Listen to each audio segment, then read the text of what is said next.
Picture this: a luxury jet glides down a moonless runway in the heart of West Africa.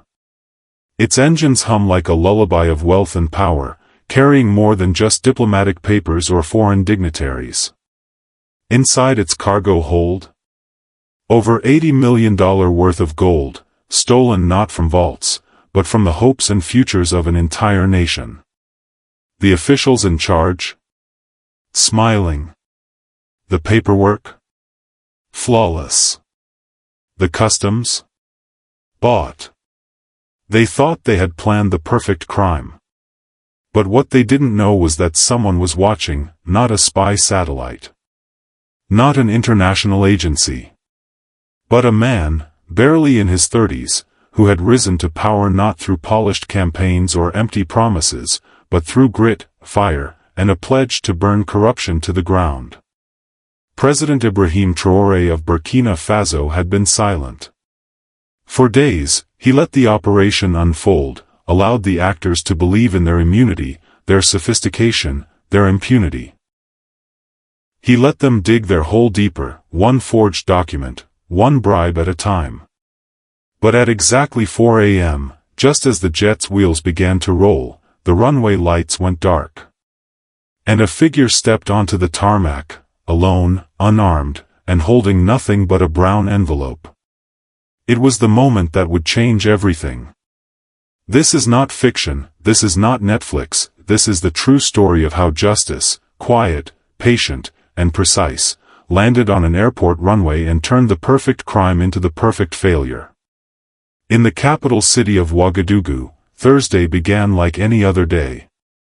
The streets buzzed with the rhythm of motorbikes, street vendors, and morning radio chatter. But beneath this ordinary facade, a silent choreography was underway. At the far end of the international airport, the private hangars saw an unusual flurry of activity. Men in tailored suits arrived in black SUVs. Briefcases changed hands. Documents with embossed seals were quietly shuffled between gloved fingers. To the casual observer, it looked like high-level diplomatic business, nothing more. But inside Hangar C, something far more sinister was unfolding. Two foreign businessmen, flanked by high-ranking government officials, stood before a line of large, sealed crates. On paper, the cargo inside was labeled technical mining equipment and geological samples. But in reality, those crates held over $80 million in smelted gold bricks, each stamped with the unmistakable mark of the state-owned Tobacco mine, which was supposedly shut down. The operation had been months in the making. Customs officials had been bribed. Diplomatic seals had been acquired through compromised embassy channels. The aircraft chosen for the job, a sleek Gulfstream G650, was registered in the Cayman Islands and fitted with high-end security systems. Its flight path to Geneva had been filed under a diplomatic mission, ensuring minimum scrutiny. The plan was elegant in its simplicity. Load the gold under cover of darkness, fly out before dawn, and convert Burkina Faso's natural wealth into anonymous bars tucked away in private Swiss vaults. Every player involved believed they had outsmarted the system. The customs director, whose offshore bank account had seen a recent seven-figure deposit, barely looked at the manifest before giving it his official stamp. The embassy-attached logistics team coordinated security as if they were handling state secrets. There were no alarms, no whistles. Just cold, calculated precision. No one suspected that every movement, every signed paper, every whispered instruction was being watched. Because while the criminals executed their perfect crime, President Ibrahim Traoré was quietly preparing the perfect trap. While corrupt officials plotted in secret rooms and private hangars, President Ibrahim Traoré sat in silence. Not because he was unaware, but because he was listening, watching, waiting. Unlike the leaders who came before him, Traoré wasn't interested in grandstanding or headlines. At just 34 years old, he had taken power through a coup not for personal gain, but to end the very corruption now unfolding under his nose. He drove a decade-old Land Cruiser, lived in a modest home, and refused to use public funds for personal comfort. For 3 days, he said nothing. He attended briefings, met with ministers, and gave speeches at public events, all while the gold operation moved closer to execution. Political insiders began whispering, maybe the young president had been compromised. Maybe the idealism he preached was just another mask. But to those who truly knew him, the silence was not a sign of surrender. It was strategy. Traore understood what most never grasped: exposing corruption required more than suspicion. It required evidence so irrefutable, so deeply embedded in the act itself, that no one could deny it. He needed them to believe they had succeeded. Only then could he strike.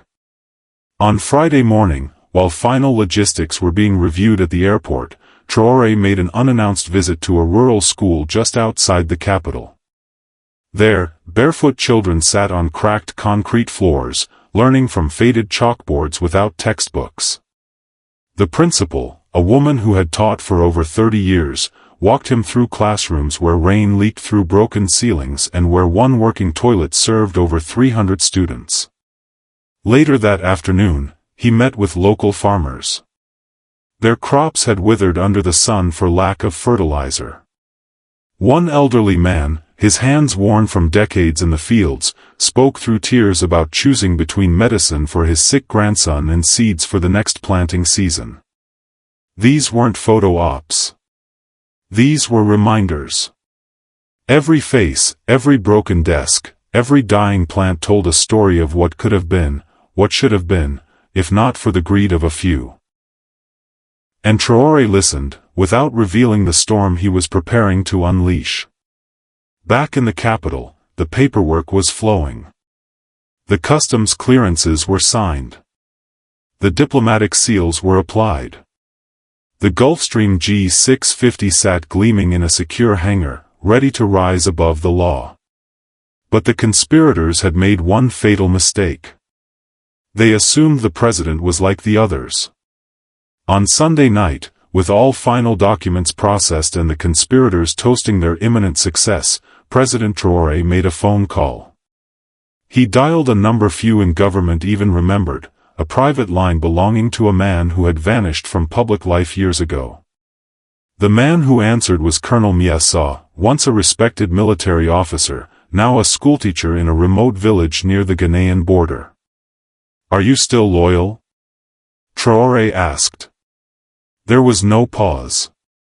"To the end, Mr. President." "Then it's time to come home."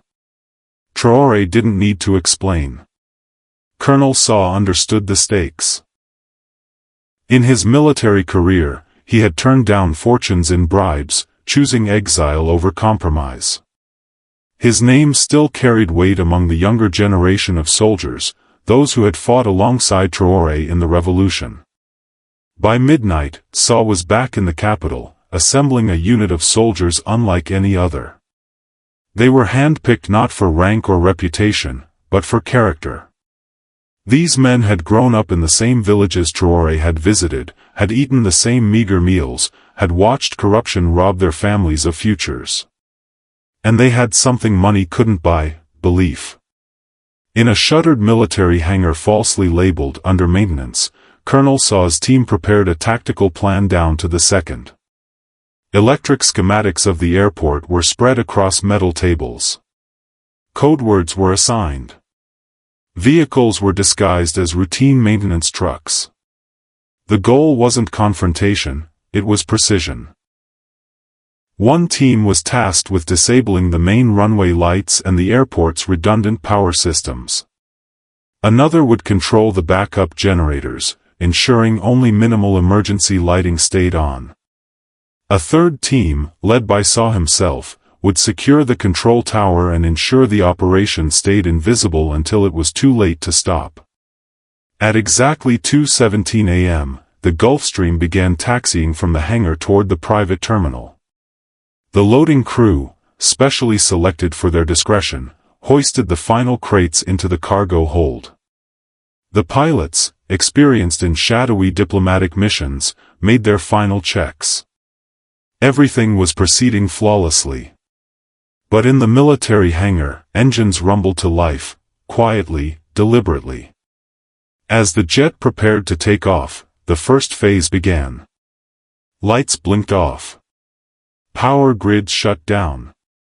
The airport plunged into darkness.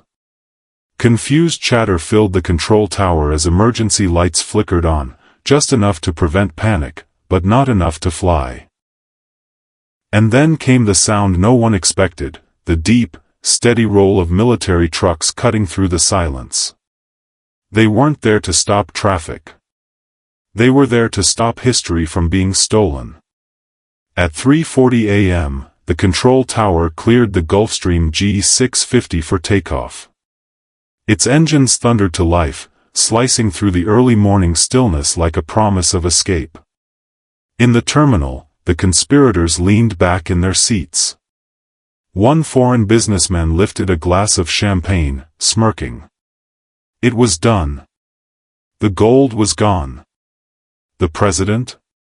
Either asleep or bought off like the rest. They didn't know what was coming. At 3:55 a.m., as the jet rolled slowly toward the main runway, every light at the airport shut off. Darkness consumed everything. Inside the cockpit, the Swiss pilots froze. The navigation system still blinked, but the essential runway lights, those needed for visual confirmation, had vanished. From the control tower came a flurry of confused radio calls. Power failure? Sabotage? Even the backup systems hadn't kicked in fully. And then, like a vision from another world, floodlights exploded into life, not from the airport's grid, but from military trucks now surrounding the tarmac. Their beams focused on a single figure walking steadily onto the runway. He was alone. He was unarmed. He wore the camouflage of an ordinary soldier. But everyone watching knew exactly who he was. President Ibrahim Traoré. In one hand, he carried a sealed brown envelope. In the other, nothing but the weight of justice. He stopped at the nose of the aircraft and looked up at the cockpit. The symbolism was deliberate, a president standing between his people's stolen wealth and those trying to vanish with it. The floodlights made his figure glow against the darkness. Inside the jet, panic rippled. Traoré raised the envelope high into the air. At that moment, Colonel Sow reached the control tower. In his hand was a duplicate of the same document. The tower chief, who had silently facilitated the clearance process, turned pale as he read the header, Executive Order, National Security Directive 04A. It was an airtight legal command. Effective immediately, all assets aboard the Gulfstream were declared under military seizure. Every crate, every document, every gram of gold was now state property, authorized by a president acting fully within constitutional authority. There would be no appeal. No loophole. No hiding behind embassy seals. The Swiss pilots were ordered to shut down the engines and exit the aircraft. Failure to comply would be considered a hostile act against the Republic of Burkina Faso. They complied. Inside the terminal, silence fell. Gone were the jokes, the toasts, the calls to Geneva. Instead, the conspirators stood frozen as Traoré entered, flanked by two unarmed aides. He didn't shout. He didn't threaten. He simply walked up to the men who had tried to rob his nation blind and asked in a calm, steady voice. "Gentlemen, would you like to explain how you acquired state-owned gold without a single legal permit?" The question hit like a thunderclap. One man collapsed into a chair. Another reached for his phone, only to find it confiscated. A third demanded to see a lawyer, misunderstanding that this moment had moved far beyond legal theater. Traoré didn't blink. "There will be lawyers," he said softly. "There will be trials. There will be due process. But first, there will be truth. By dawn, the truth was no longer a rumor whispered in dark hallways, it was on every screen across the nation. President Traore made a bold decision that shocked even his closest advisors. The confiscated crates would not be hidden away, nor quietly processed behind closed doors. Instead, they would be opened on live national television for the entire world to see. One by one, the crates were brought to the tarmac, their seals broken in front of cameras. Out spilled the truth, solid gold bricks, stacked like monuments to betrayal. Each bar gleamed under the rising sun, marked clearly with the stamp of the state-owned tobacco mine, a facility that was supposed to be dormant. The reaction was immediate. In living rooms, market stalls, and rural villages where televisions were rare and radios precious, people watched in stunned silence. Mothers who had gone without medicine, teachers who had taught without books, and farmers who had planted without seed, all saw what had been stolen from them. And they were furious. Social media erupted.